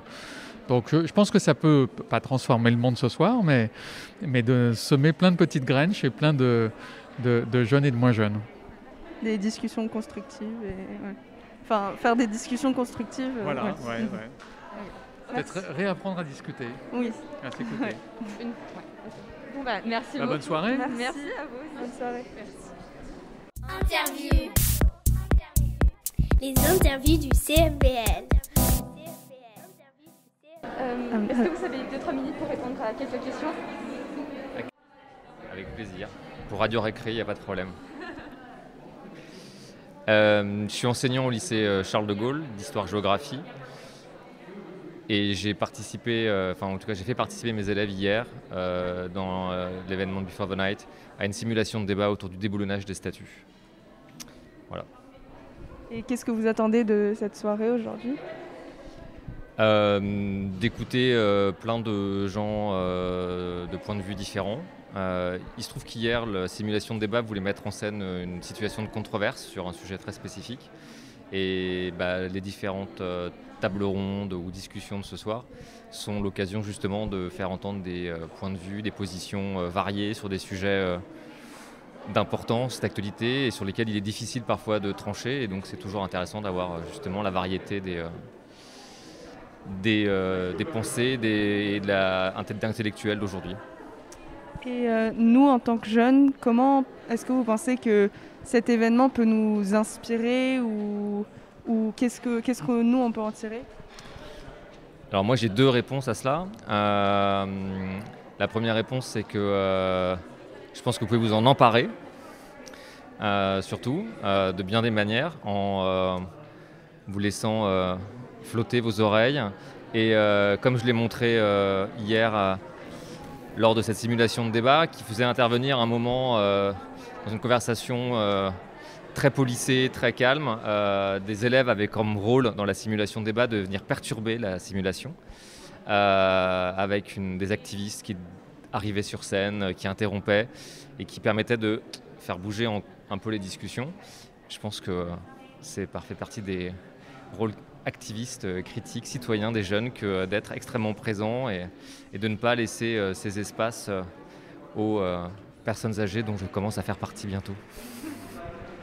Voilà. Merci beaucoup. Merci beaucoup. Passez une bonne soirée. Merci. Interview. Les interviews du CMBL. Page and said, well, it's the bit at the end of the DNA which controls how long the cell lasts and things. But it was at that point that I realized it's very important to actually, as an expert, to realize where your boundaries are.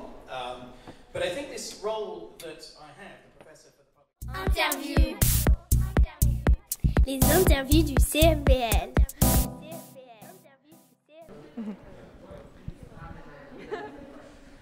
Bonjour. Est-ce que vous pouvez vous présenter ? Bien sûr. Alors, je m'appelle Marcie Petit et je travaille depuis septembre dernier à l'Institut français de Londres. Et du coup, vous avez participé à organiser cette soirée aujourd'hui ? Oui et non. Alors moi je travaille principalement à l'accueil, donc pas forcément dans les bureaux qui organisent l'événement, mais je suis là ce soir un petit peu pour aider dans la gestion, mais pendant justement l'événement. Mais je n'ai pas véritablement, malheureusement, aidé à la programmation. Un jour peut-être. Okay. Oui, c'est bon. Et juste une dernière question. Est-ce que vous pouvez expliquer le but de la soirée et expliquer pour ceux qui ne savent pas ce que c'est ?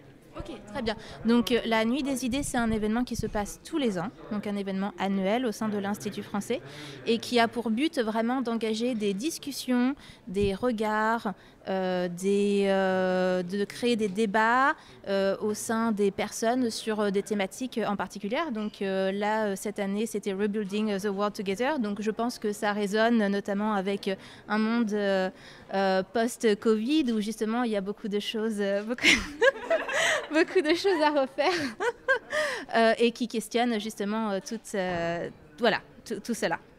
Et quel est votre regard personnel sur la soirée ?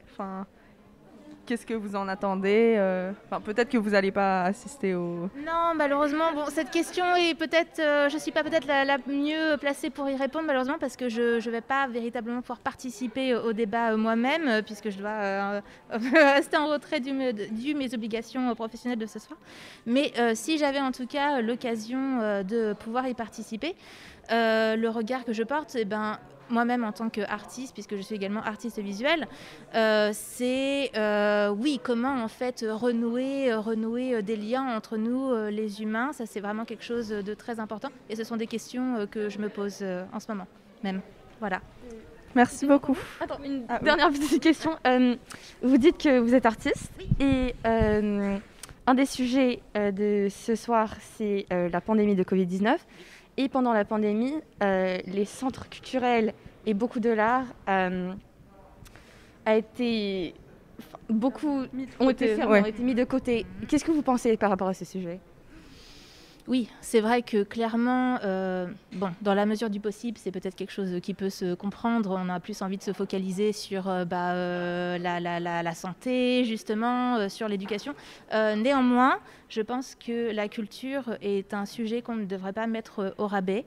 Et au contraire, c'est quelque chose qu'on devrait, donc encore une fois, peut-être une question à soulever ce soir lors de ces débats, remettre un peu plus sur le devant de la scène, puisque c'est ça qui nous anime en fait, c'est ça qui nous donne de la joie, de l'espoir. Donc voilà, une chose, un élément tout aussi important. Aussi,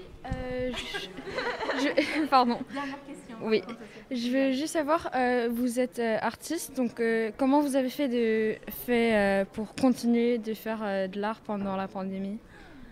J'ai continué à travailler sur des projets personnels. Malheureusement, j'ai pas pu donner une grande visibilité à ces projets durant la pandémie puisque tous les lieux culturels étaient fermés. J'ai eu pas mal de projets également qui ont été remis à plus tard.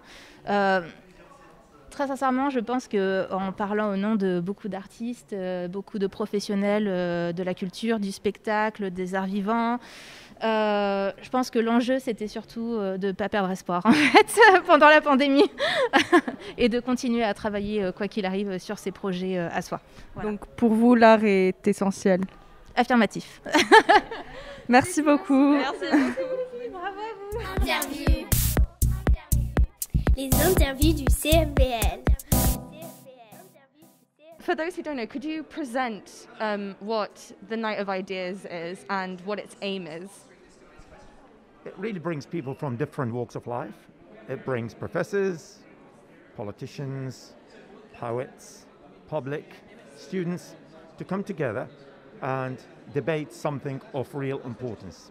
Real importance. So we've just debated the role of scientists in making political decisions. Can scientists make political decisions? Does the government need to make political decisions? Do you need scientists, the public, and politicians to make decisions? Some of the problems the world is facing require scientists, but scientists should not be the one who makes decisions. Scientists should be part of the decision-making process. That is the debate I've just come out from. And so during the debate, you mentioned creating a culture of trust between scientists and the public. But how do you think concretely we could transform that into actual action and maybe more of how can we make that concrete and act upon that? Yeah, the problems we are dealing with are so complex, and when you have something really complex, there will be something which we don't know yet, which it means some of the decisions we make are not perfect, and we have to be open about that, right? This is something perhaps the public are not used to, and we as scientists and also politicians need to communicate that the science is imperfect and based on assumptions.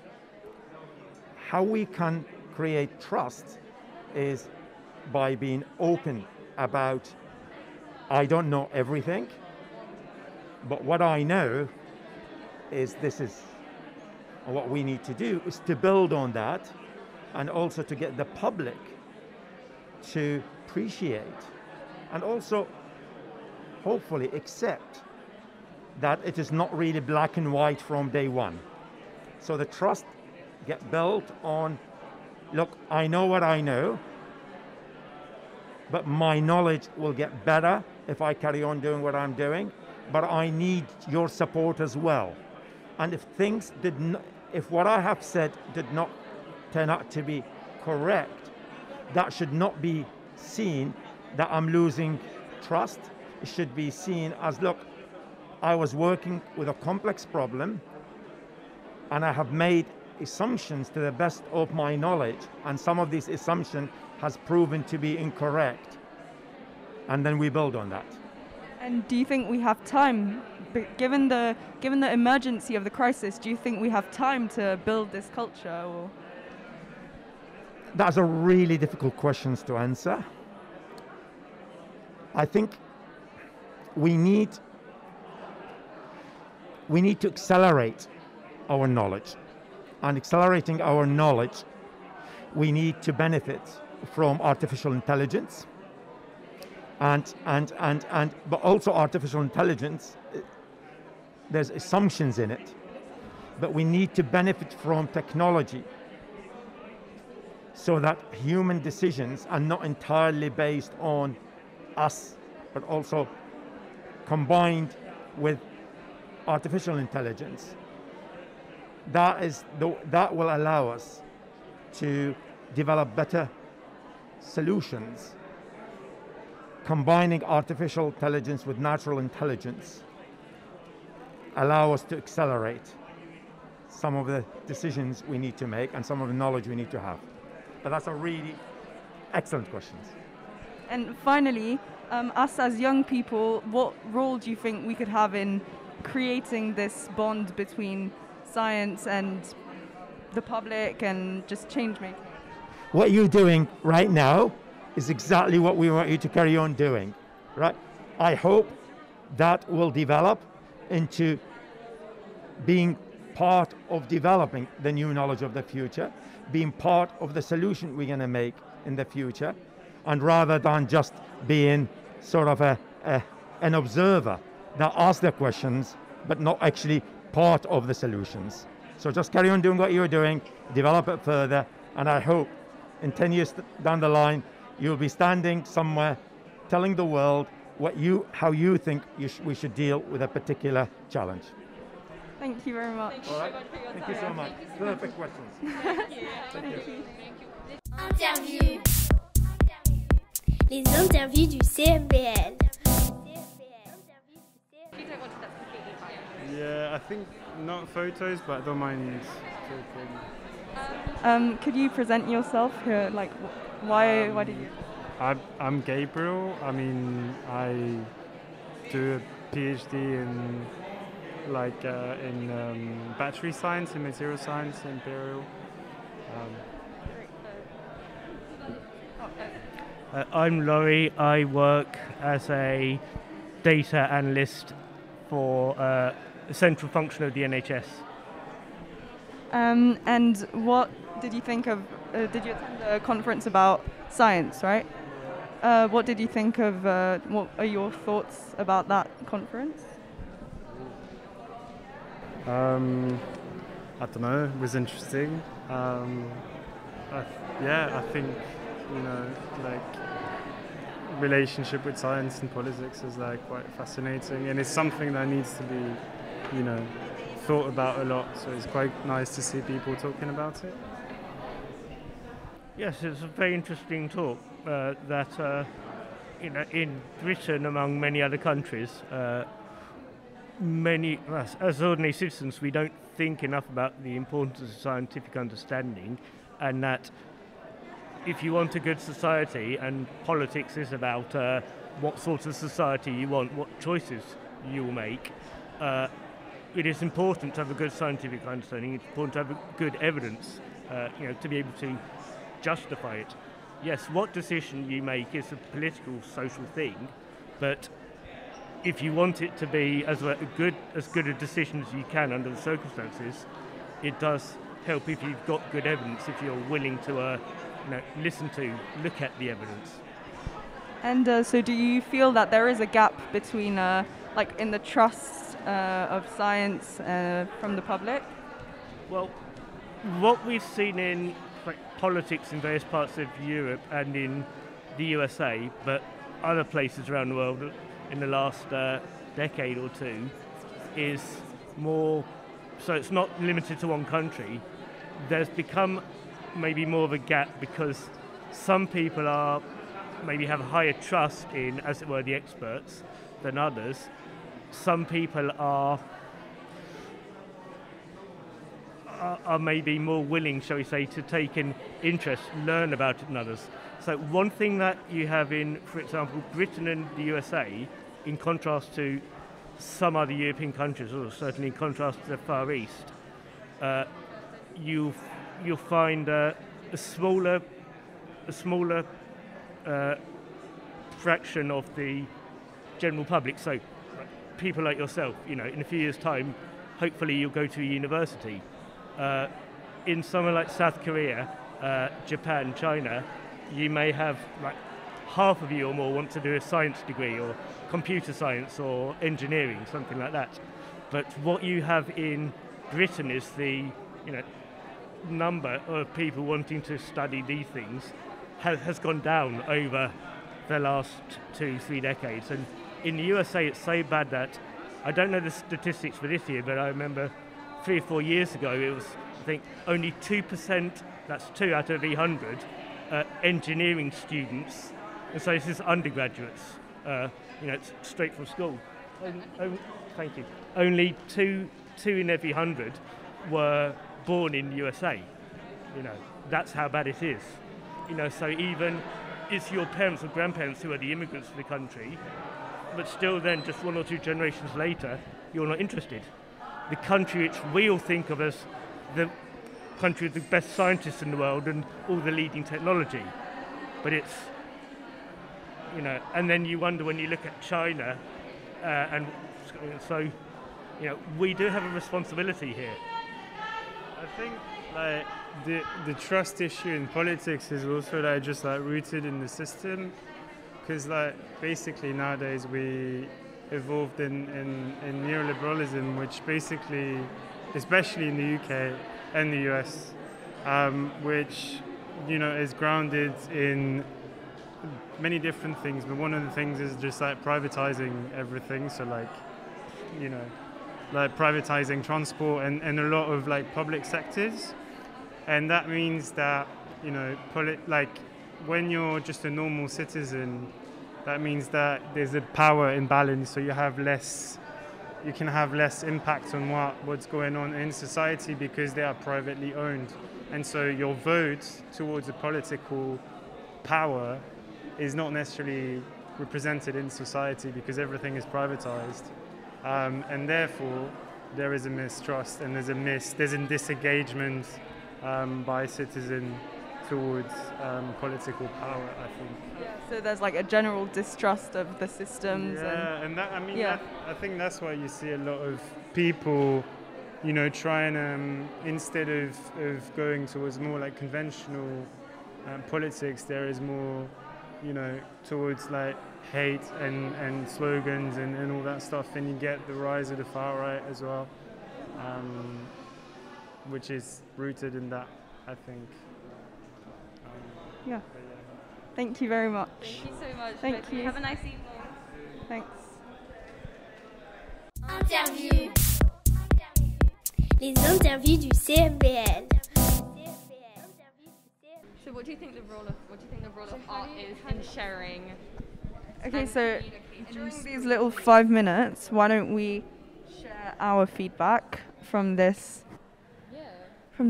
night? I mean, we haven't finished yet. I think there are some really cool people. There are data analysts, there are scientists, there are mathematicians, and everybody has really interesting things to say, and everybody's learning and communicating, and it's a very academic debate, and it's really all about sharing, which I really, really enjoy. It's free, it's accessible for everyone. Although the only thing I would say is, I love these, but I was kind of surprised at the amount of people. I thought there would be more. And I think that we need to find ways to... it's definitely a very niche. It is niche, but I still think even in such a niche community, there can still be... obviously I assume they're trying, but I think there could be ways to push it out even more, to encourage more people to come. Even if you're not French, to come and share, because they were mentioning it, even if you're not French, then it's still a night of interacting and sharing with each other. Yeah. And how about you, Elise? I think it's interesting to hear about other people's opinions, because obviously they sometimes can differ from our own, and I thought the last... Ah oui. Interview. Les interviews du CMBL. Hello. Hi. Hello, ça va? Ça va. Do you want to do it in English or French? Whichever's easiest for you. You want to do. Completely fine for us. It's fine. I'll do it here. Who's your audience? Well, we go to a French school, Yeah. Record everything. Yes. Does okay. Well. What's your name? My name's Elise Murray. I'm Noreen. And I'm Milana. Hi, Milana. I'm Jason Solomons. So could you tell us a bit about yourself? About yourself, about myself. This is my third time hosting the La Nuit des Idées, the Night of Ideas, here. But this time I'm the real host. I'm the master of ceremonies inside the Ciné Lumière, and bringing on people onto the stage and introducing the panel and the poems and the poets and telling everyone what's happening next. So it's a real joy. My real life, outside of this, I'm a film critic and a film writer, and I host radio shows. So that's what I normally do. But I often do films that are on here at the Ciné Lumière. There was a film in the build-up to this, the sort of the night of ideas beforehand, called The Memory Box. And I had those directors on my podcast. Seen any good films lately? You seen any good films lately? Yes. I watched Wings of Desire recently. Good films lately. Yeah. You were no rubbish for you. So what do you think about this Night of Ideas, the specific one? What are you expecting? I guess we're halfway through right now, but... Well, halfway through you catch me. It's very interesting because the ideas are just coming out. I'm coming in and out of the room because I'm meeting one panel and then seeing the next one. But the ideas that I'm hearing, even just for the slightest entry into the room, the place is fizzing with ideas, and some of them are mad, crazy, big ideas, which you need, but some of them are very practical and very strong ideas. Some ideas are opinions, and some ideas are solutions, some ideas are problems, and I think we have to state all of those. So I'm seeing, I think the idea of the Night of Ideas is to sort of be a free space for thinking, and people are thinking on their feet, they're thinking as they're going along, and I think what's joyous, because of course last year we didn't have the Night of Ideas physically, is that people are coming together again and feeling their way back. Officially today England said, COVID's finished. So the idea is how we rebuild after that, and I think this is a very significant night and significant time to be doing it. Yeah, and finally, how do you think this can translate into action? Maybe these solutions and these ideas, how can they translate perhaps us as young people? How can we... I think the idea is for young people. It's not for old people like me to have some ideas, because we're not going to do them. We just want to put our feet up and watch Netflix. You guys have got to carry it on. No, the point is that we made this mess. Well, not me, my parents actually. they made this mess, so we have to work together to get out of it. So yes, it's not just young people who have to take it. We have to show examples, lead by thought and experience and mistakes, and show what those were. Be humble, admit those mistakes, and move on with you guys. You know, I think it's really important. We can't do it without you guys. You guys are cleverer than us, smarter than us, more ambitious than us, and more aware of the mess we've made. So I think that's what's coming out of this ideas. But you can still look up to us old people and say, you know, you know some things, and you shouldn't ignore our experience, whether that experience is good or bad, or knowing how to put headphones on. Thank you very much. Thank you. Have a nice evening. You too. So you run a radio station? It's more of a podcast. It's a podcast. I run a podcast. Yeah. So is your podcast on Spotify? My podcast is definitely on Spotify. It's called Seen Any Good Films Lately? She's seen Wings of Desire, you said. Yeah. Have you seen any good films lately? Probably, but I can't think of any right now. No one can. Whenever I ask, that's why it's called Seen Any Good Films Lately, because people go, oh, if they saw 3 films last night, they can't remember any of them. And you've seen any good films lately? That's a good question. Yeah. Sorry, well, we have we wanted to interview them. It's a good thing to let people laugh anyway. Yeah. Seen any good films lately? Thank you very much. Interview. Les interviews du CMBL. Hi. Sorry to keep you waiting. We are students from the French Bilingual School, and we wanted to ask you a few questions about the poems that you presented during the welcoming speech. Very beautiful poems, by the way. So, what can you say about the role of art in communicating with other people, especially about these up-and-coming scientific debates? Well, I think art has a slightly different remit to what I think science does, and one of the things that I always are compelled by when it comes to particularly linguistic arts is how they can provoke an atmosphere of thought and feeling that I think contemporary language, or language in its conventional sense, can't actually access those areas beyond the way in which we use definition. And so for me, art and I think I'm talking too loud. I have a tendency of talking loud. Art really does manage to get into that grey area. But yeah, I think art is responding to. I often, when I'm teaching, I sometimes use the analogy that poetry or poets are paramedics, in that they are first responders. They see something, they identify it, and they respond to it.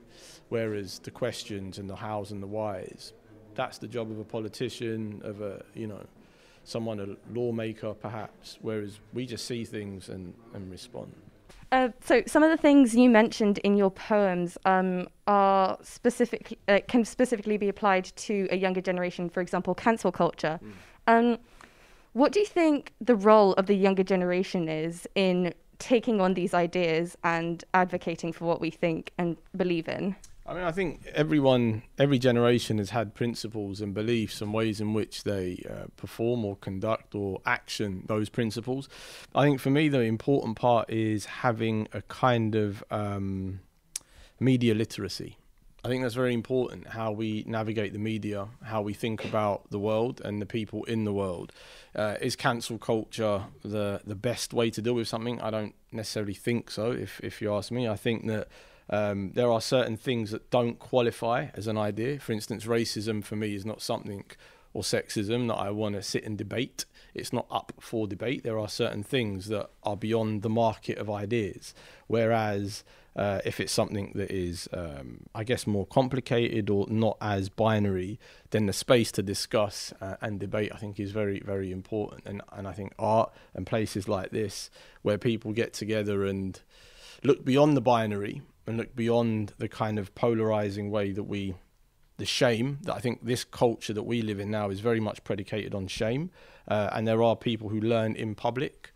And I figure that people who learn in public run a very high risk of, if you make a mistake, you get cancelled. And then you think about who's the judge, jury and executioner. It's usually people who are on Twitter or on places like that are advocating for a particular kind of cancelling.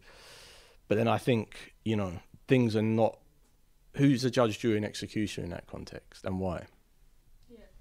So obviously there is currently a pandemic. So you as an artist, what did you do to find inspiration throughout the pandemic for your poems? Yeah, I just write. I write all the time, actually. I write every day. I got to write a book during the first lockdown, 7 weeks. I had to write a craft book on how to write poetry. So I spent every day working on that, but then I was working on a book as well. So for me, it was good because I could just sit down and no one was bothering me and just write. So, I mean, you know, poetry is born out of time. You have to have time, and the pandemic gave people a lot of time. And I'm fortunate in that my anxiety works in a way that I need to write, whereas some people's anxiety means they can't do anything.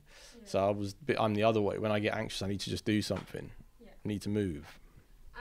And as a younger generation, what do you suggest that we can do to continue expressing ourselves through art, especially in a world where currently art isn't as valued as it probably used to be? And yeah, so it gets to the point where you can't think about art as a fixed monetary kind of enterprise. It doesn't have that. Like, I think that everything is in a state of expression. Those guys standing there are expressing themselves. We're expressing ourselves. So if you think beyond money, then you realize the need to express, to communicate, to have a conversation like we're doing here is integral and intrinsic to the human experience. So I wouldn't worry too much about money. I think that when people focus on money, they're in the wrong business. If you want to be rich, go and be a stockbroker, be in the finance sector. You don't come here to make money. Money is something that comes later on, if it ever comes, but ultimately it's about living a life that is full and you're true to yourself and you express yourself in the way that you feel is right, and other people will find a relationship in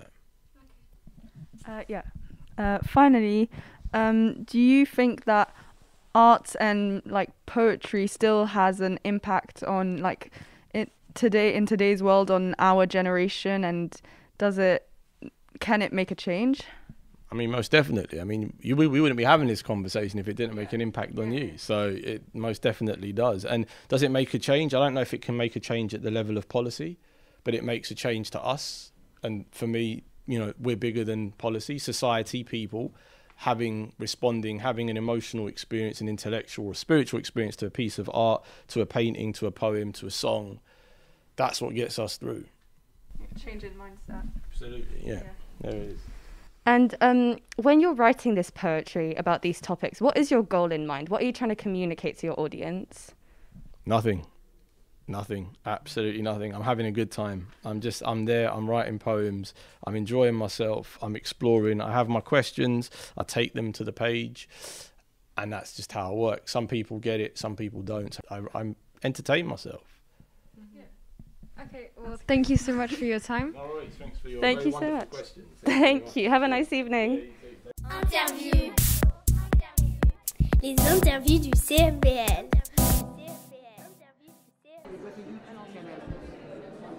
No, CFBL. And we were just wondering if you guys have a few minutes to answer a couple questions. It's for the school podcast.